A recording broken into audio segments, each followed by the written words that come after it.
હાલો હા પેલા જગાતીએ મેં તને જમીનનું કીધું તું એનું કઈ વિચાર્યું કે નહીં? મારા બાપા જમીન વેચવા નથી દેતા. 2-3 જણાને પૂછ્યું તું ખરી પણ કઈ જવાબ આવ્યો નથી હજી. એલા એમાં હે એવું ભાઈ, હવે એક બાજુ મારા બાપા હે ને છોકરી ગોતી હે લગન હાટું મારા, હા અને પૈસાના નામે મારા નામે કઈ કર્યું નથી. મેં કીધું જમીન વેચી નાખો, 5 કરોડ આવે ને એમાંથી 2 તમે રાખો ને 3 મને આપી દો. હા સાચી વાત છે.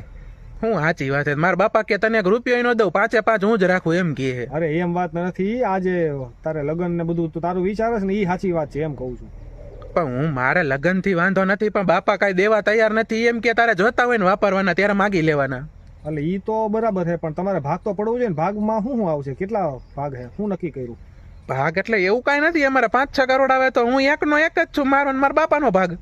હે તો હારામાં હારું. તારે તો કરી જ નખાય ને, એમાં શું વાંધો હોય? તો હવે તારે શું જોઈએ બોલ? ગ્રાહક જોઈએ, શું જોઈએ નક્કી શું કરવાનું? ગ્રાહક તો મળી ક્યાંક થી જા, મારા બાપા નથી માનતા ભાઈ. હવે તો હું આવું?